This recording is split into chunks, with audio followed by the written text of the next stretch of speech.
Welcome, ladies and gentlemen, to another edition of Open House. Greg Troughton, here we go again, young fella. Fantastic to be here. Vacancy rates at the moment. Can you give me an idea of where we're sitting as a state? Maybe if you wanted to speak a little bit more specifically about Aberfoyle Park and the surrounds, but how important are vacancy rates to how easy a property is to rent out and the types of rents we can expect? Yeah, look, I think at the moment the vacancy rates in Adelaide is 1.6%, which means it's low. very low, very low.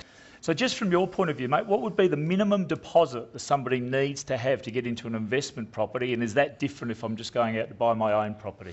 Yeah, it's a good question. The You wrote it. The banks are looking for, across the board, generally speaking, around 15% is the safe. Now, there are some lenders that will require you only to come up with about 10% of the value of the property, but safely in South Australia, where we charge about 5% in purchase costs and then 10% towards the actual property contribution itself, about 15% in total. 15% is a rule of thumb. So if I'm looking at a $500,000 house, do my maths for me, I need about $75,000. That's correct. Okay. Hey, Greg, back to you, market wrap. Yes. What properties or what areas would you start looking to invest in? So let's just say we'll take Jason. I'm sure Aberfoyle Park's one of the very best. It certainly is. But what other areas would you look at investing in? Look, if I was going to make a general statement, and you know me, I love my stats. I get into the stats, get excited with the statistics. Primarily beach areas. You know, it's the old saying, close to the beach, close to the water. Jason, just a little bit about Aberfoyle Park and the surrounding areas. The area, like you mentioned earlier, the estates that have gone in there's a variety of housing for all sorts of people.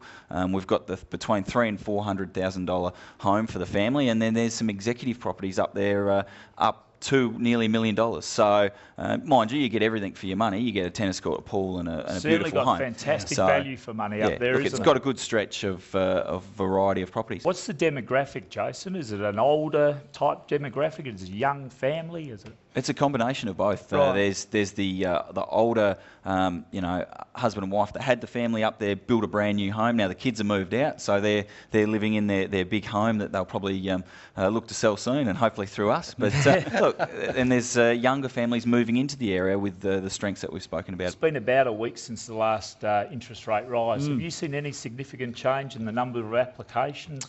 I haven't seen it. I've seen a huge amount of inquiry over the past week. The phones run hot with people wanting to know whether they fix or don't fix, and we've talked about that on this segment as to whether or not you fix and how you manage that in previous shows. But it is certainly a topic that's on the tip of everyone's tongue, and if you need to get some guidance, by all means give us a call. Yeah, fantastic. Okay, just as a wrap, finance. And we're looking for investments. Will, just in a nutshell? It's a tremendously popular time for investors to come back into the market. First-time buyers have taken their toes out of it a little bit, and investors are certainly flooding back into the market with good opportunities out there. Great. Ladies and gentlemen, thank you very, very much for showing up today.